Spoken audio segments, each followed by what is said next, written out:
we all met. Pat. And here is a marvelous convenient place for rehearsal. This green plot shall be our stage, this hawthorn brake our tiring house. And we will do it in action, as we will do it before the Duke. Peter Quince. Sayest thou, Lloydbottom? There are things in this play of Pyramus and Thisbe that will not please. First, Pyramus must draw a sword to kill himself. These ladies cannot abide. How answer you that? Fire Locket. Marvelous for him. I believe you must leave the killing out when all is done. Not to wit. I have advice to make all things better. Write me a prologue. Let the prologue seem to say that we will do no harm with our swords. And with better assurance, tell them that I, Pyramus, am not Pyramus, but Barnum, the Weaver. This shall put them at their ease. Well, we will have such a prologue. It shall be written in 8 and 6. No! Let me written in 2 more. Let me written in 8 by 8. Will not the ladies be afeard of the lion? I fear it, I promise you. Masters, you ought to consider amongst yourselves that if we were to bring in, God shield us, lion! Amongst ladies, for there's no more fearful wild fowl than your lion living, and we ought to look to it. Therefore, another prologue must tell that he is not a lion. Nay, you must name his name. Let half his face be seen to the mass. Then let him say thus, or to the same effect, ladies, or fair ladies, I would request you, or wish you, or entreat you, not to tremble, not to quake, for my life is for yours.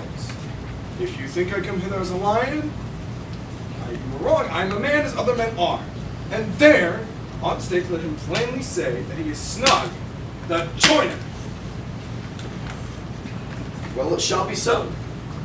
But there's 2 hard things, that is, to bring moonlight into the chamber, for, as you know, Pyramus and Thisbe meet by moonlight. Doth the moon shine that night we play our play? Account! Find out moonshine! Find out moonshine! Yes, it doth shine that night. Why? May he leave the great casement of the chamber window open where we play, so the moon may shine in through the casement. Aye. Or one must come with a bush of thorn and a lantern and say he comes to disfigure or to present the person of moonshine. And there's another thing. Must have a wall in the great chamber, for Pyramus and Thisbe, says the story, did talk through the chink of a wall. You can never bring in a wall. What say you, Bottom?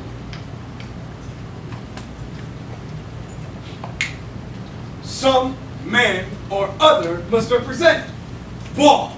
Let him have some plaster, some loam, or some rough cast about him to signify wall.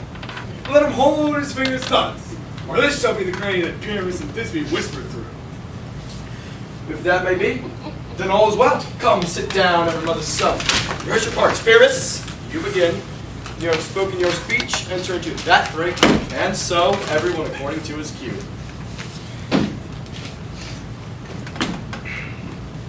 What happened, Holmes? What's that? We swagger in here. So near the cradle of the fairy queen. What a play toward.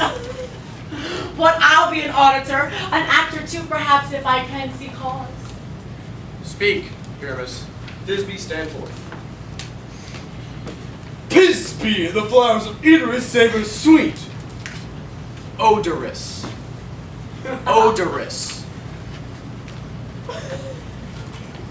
Oh, the flowers of odorous savor sweet. So hath thy breath, my dearest Thisbe dear. But hark, a voice I do hear. So by and stay a while, and I too will to thee appear.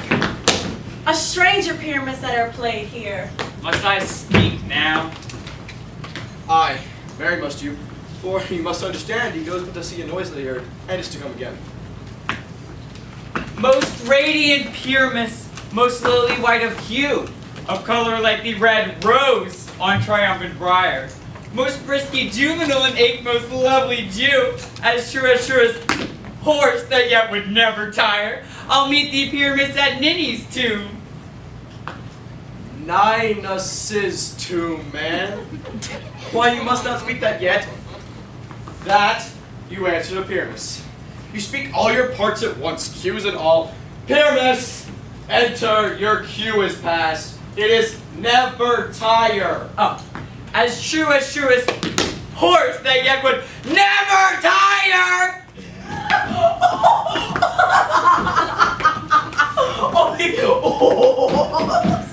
If I were there at this meeting, I'd only be dying! Oh, monstrous! Oh, strange! We are haunted! Pray masters, fly masters, help!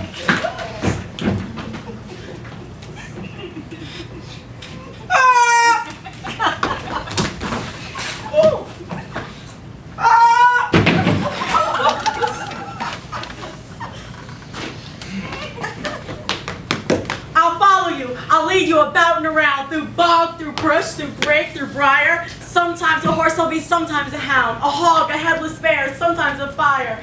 And neigh and bark and grunt and roar, like horse, hound, hog, bear, fire at every turn.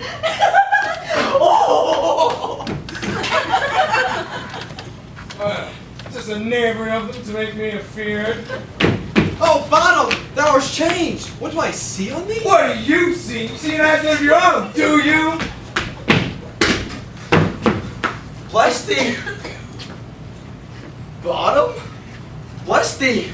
Thou art translated.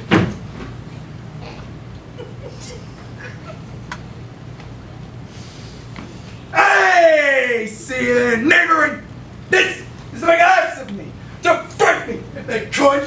But I will not stir from this place. No, do what they must. I will walk up and down here and I will sing, and they shall hear. I'm not afraid.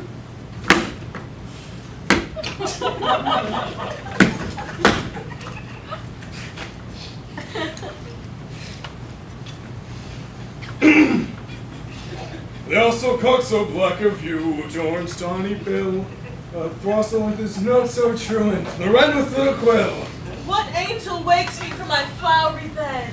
The finch, the sparrow, and the lark, the gray-sun cuckoo crake, which many a man doth mark and dares not answer, nay!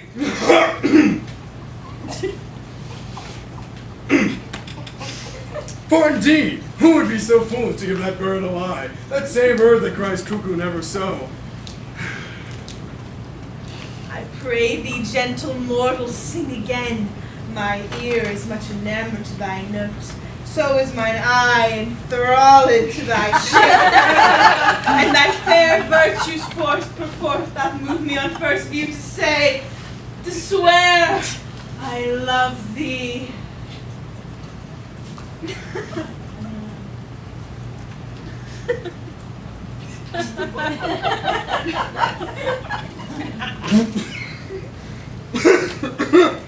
Methinks, mistress, you should have little reason for that, for reason to love keep little company now together these days. Nay, it's a shame that some honest neighbor won't make them friends. I can gleek upon the occasion. Thou art as wise as thou art beautiful. Not so, neither, yet if I had enough wit to get out of these woods, I'd have enough to serve my own turn. Out of these woods do not desire to go. Thou shalt remain here whether thou wilt or no. I am a spirit of no common rate. The summer still doth depend upon my state, and I do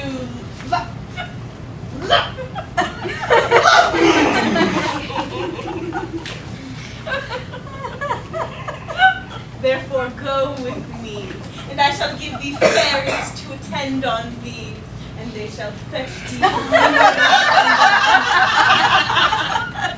and sing while thou on pressed flowers dost sleep, and I will purge thy mortal grossness so that thou shalt like an airy spirit go. Peas blossom, moth, cobweb, mustard seed. Ready. And I. And I. And I. Where shall we go? Be kind and courteous to this gentleman. Hop in his walks and gambol in his eyes. Feed him with apricots and dewberries, with purple grapes, green figs, and mulberries. The honey bags steal from the humble bees, and for night capers crop their waxen thighs, and light the fiery glowing eyes, to have my love to bed and to arise. And and pluck the wings from painted butterflies to fan the moonbeams from his sleeping eyes. Nod to him, elves, and do him courtesies. Hail, mortal. Hail! Hail. Hail! I cry yours with mercy and beseech you heartily. Your name, good monsieur. Cobweb. Cobweb. Cobweb? Cobweb. Oh! Good monsieur, Cobweb. I shall make bold with you. If I cut my finger, I shall call upon you.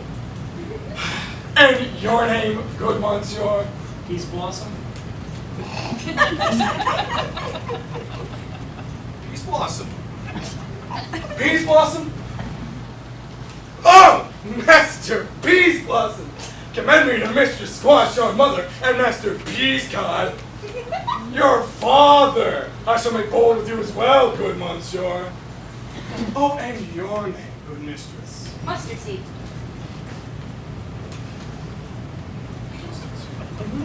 Mustard seed. Mustard seed. Oh, good! Master Mustard Seed!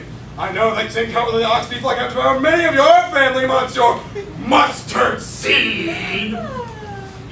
Your kind have made my eyes water air now. Good mistress, Mustard Seed. Come, lead him to my bower.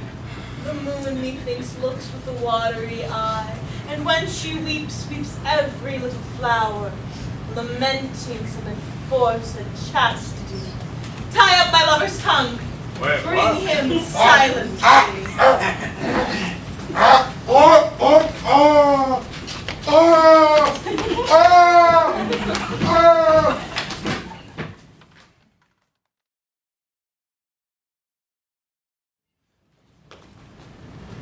I wonder if Titania be awaked.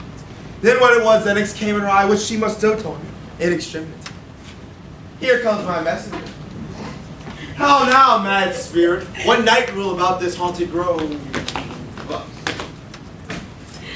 My mistress with a monster is in love, near to her clothes and consecrated bower while she was in her dull and sleeping hour. A crew of batches, room mechanics that worked for bread upon Athens' stalls were met together to rehearse a play intended for great Theseus' nuptial day.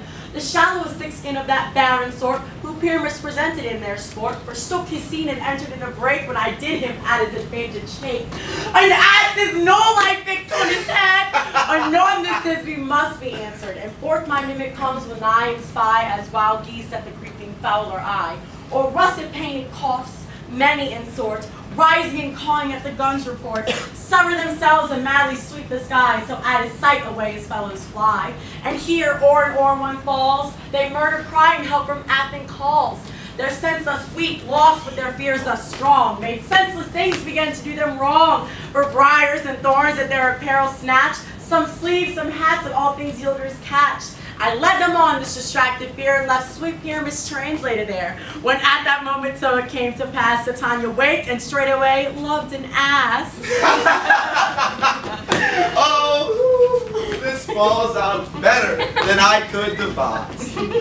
But hast thou yet latched the Athenian's eyes with the love juice as I bid thee do?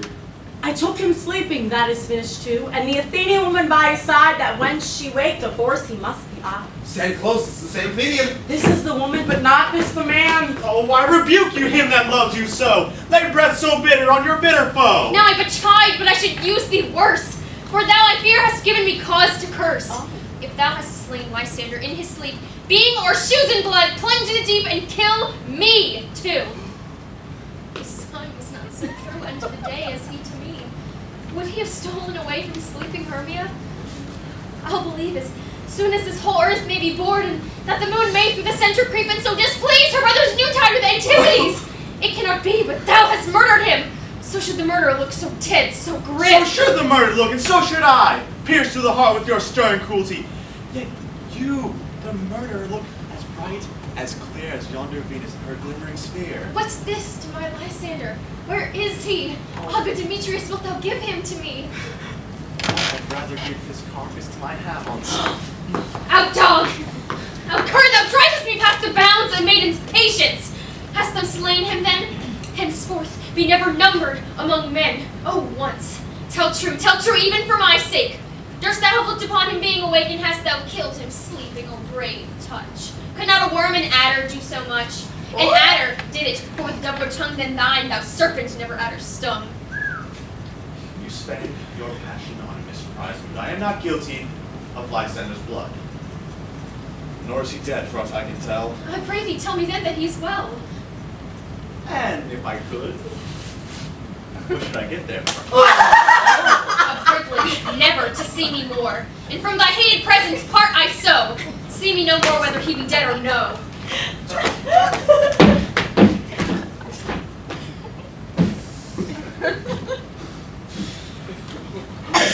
There's no following her in this fierce vein. Here there for a while I will remain. So sorrow's heaviness doth heavier grow, for death that bankrupt sleep doth sorrow, which now in some slight measure will pay. And for his tender here I make some stay.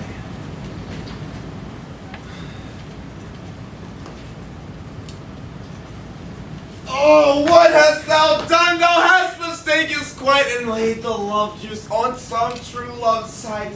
Of thy misprison must perforce ensue a true love turned false, and not a false turned true. Then fate o'errules that one man holds in troth, a million fail, confounding oath on oath. About the wood go swifter than the wind, and Helena of Athens look thou fine. Helena. All fancy is she in pale of cheer, with sighs of a love that cost the fresh blood dear.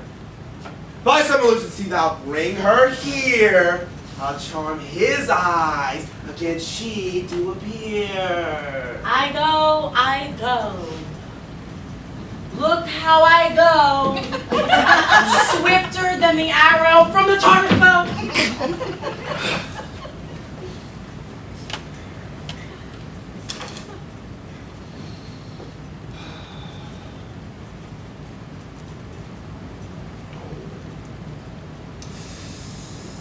Flower of this purple dye, hit with Cupid's archery, sick an apple of his eye. When his love he doth espy, let her shine as gloriously as Venus of the sky.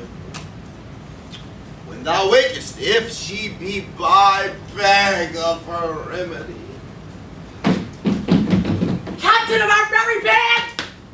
Helena is here at hand, and the youth mistook by me pleading from a lover's fee. Shall we there find pageancy, Lord? What fools these mortals be! Stand aside, the noise they make will cause Demetrius to wake. Then Act 2 will once woo one, and these things do please me, and those things do befall preposterously. Why should you think that I should woo and scorn? Scorn and derision never come in tears. Look, when I vow I weep, and vows so born in their nativity all truth appears. How can these things in me seem scorn to you, bearing the badge of faith to prove them true? You do advance your cunning more and more. When truth kills truth, O devilish holy fray.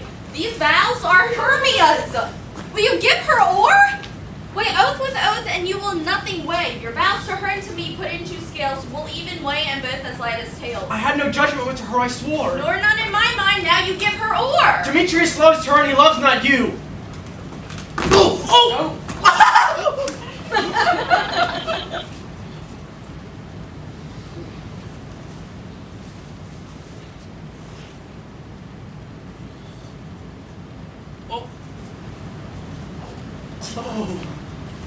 Helen!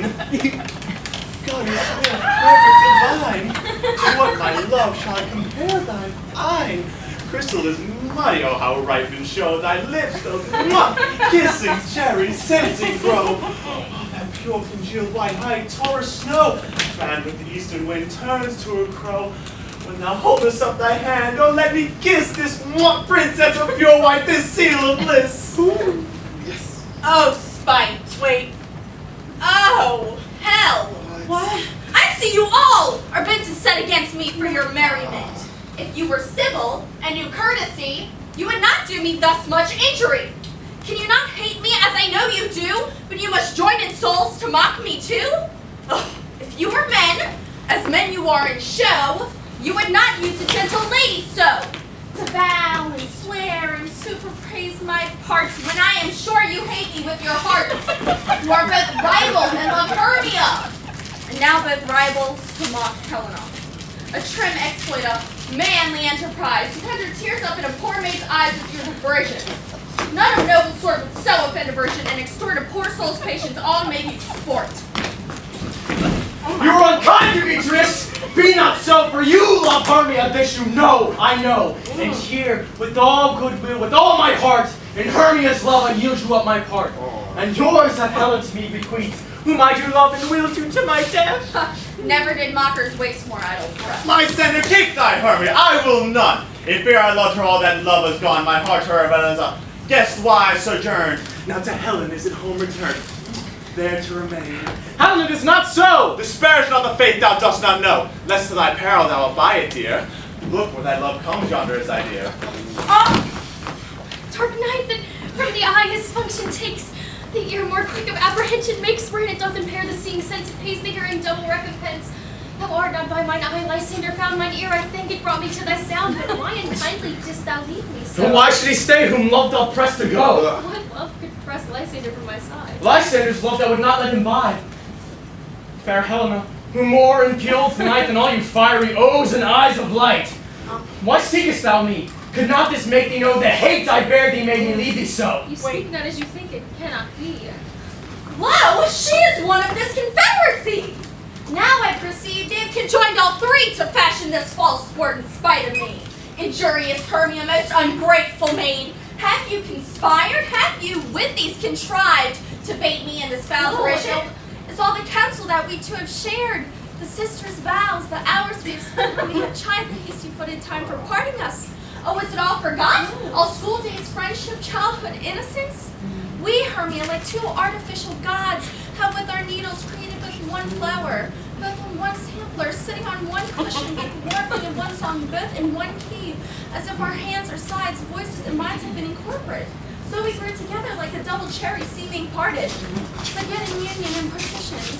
Two lovely berries molded on one stem, so with two seeming bodies but one heart. Two of the first like coats in heraldry, due but to one crown with one crest.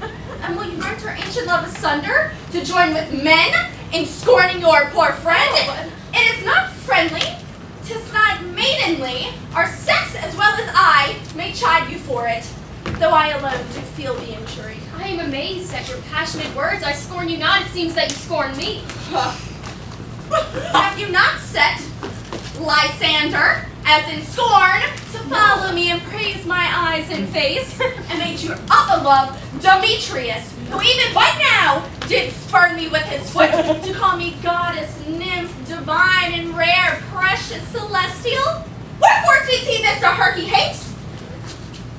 And wherefore doth Lysander deny your love so rich within his soul, and tender me for sooth affection, but by your setting on, by your consent? Would thou I be not so in grace as you, so hung upon with love, so fortunate, but miserable most to love unloved? This you should pity rather than despise. I understand not what you mean by this. I do. Persever, counterfeit sad looks make mouths upon me when I turn my back. Wink each at other, hold the sweet jest stop. This sport, well carried, shall be chronicled. Oh, if you had any pity, grace, or manners, you would not make me such an argument. But fare ye well. 'Tis partly my own fault, which death or absence soon shall remedy. Gentle Helena, hear my excuse. My love, my life, my soul. Fair Helena. Oh, excellent. Sweet, do not scorn her so. If she cannot entreat, I can compel. Thou canst compel no more than she entreat. Thy threats have no more strength than her weak prayers. Helena, I love thee by my life, I do. I swear that by which I will lose for thee to prove him by that I love thee not. I say I love thee more than he can do. Thou say so, withdraw and prove it too. Quick, come. Lysander, which intends all this? Away, you Ethiop. No, he'll seem to break loose. Take on as you would follow, but yet come not. You are a tame man. Go. Hang off, thou cat! Thou burr, vile thing, or I'll shake thee from me like a serpent! Why are you grown so rude? What changes this Oh, sweet love? my love! Out tawny told her out loathed medicine hated potion hands! Do you not jest? Yes, Sooth, and so do you! I will keep my word with thee, Demetrius! I would I had your bond, for I perceive a weak bond holds you. I'll not trust your word. What? Shall I hurt her, strike her, kill her dead? Although I hate her, I shall not harm her so. What can you do me greater harm than hate? Hate me. Wherefore, O me, what news my love? Am I not Hermia? Are you not Lysander? I am as fair now as I was erewhile. Since night you loved me, yet since night you left me. Why then you left me, O the gods, for me in earnest shall I say? I by my life and never did desire to see thee more. Therefore be out of hope, of question, of doubt. Be certain nothing true. 'Tis no jest that I hate thee. And lo, Helena! Oh me, you juggler, you canker blossom, you thief of love. What have you come by night and stolen my love's heart from him? Fine to fate. Have you no modesty, no maiden shame, no touch of bashfulness? What, will you tear impatient answers from my gentle tongue? Fie, you counterfeit, you puppet, you. Puppet. Why, so that way goes the king. Now I perceive she hath made compare between our statures. She hath urged her height with her personage, her tall personage, her height forsooth she hath prevailed with him. And are you grown so high in his esteem because I am so dwarfish and so low? How low am I, thou painted maypole? Speak. How low am I? I am not yet so low, but that my nails can reach unto thine. Pray you, there's motley gentlemen, let her not hurt me. I was never cursed. I am no gift at all in shrewishness. I'm a right mate for my cowardice. Let her not strike me. You may perhaps think because she's something lower than myself that I can match her. Lower, hark again. Good Hermia, do not be so bitter with me. I evermore did love you, Hermia. Did ever keep your counsels, never wronged you. Save that love on to Demetrius. I told him of your stealth into this wood. He followed you. For love I followed him. But he hath chid me since, and threatened to strike me, spurn me, nay, to kill me too. And now, so you will let me quiet go. To Athens will I bear my folly back and follow you no further. Let me go. You see how simple and fond I am? Why get you gone? Who is that hinders you? Foolish heart that I leave here behind. What with Lysander? With Demetrius. Be not afraid, she shall not harm thee, Helena. No, sir, she shall not, though you take her part. Oh, when she's angry, she is keen and shrewd. She was a vixen when she went to school, and though she be but little, she is fierce. Little. Again, nothing but low and little. Why will you suffer her to flout me thus? Let me come to Oh, gone, you dwarf! You minimus of hinder not breast made, you bead! You acorn! You are too ambitious in her behalf that scorned your services. Let her alone. Speak not of Helen, take not her part, for if thou dost intend ever so little show of love to her, thou shalt abide it. Now she holds me not. Now follow if thou darest to try whose right is most in Helen. Quick, come! you, mistress. All this coil is long with you. Nay, go not back. I will not trust you. I no longer stay in your cursed company. Your hands and mine are quicker for a fray. My legs are longer, though, to run away.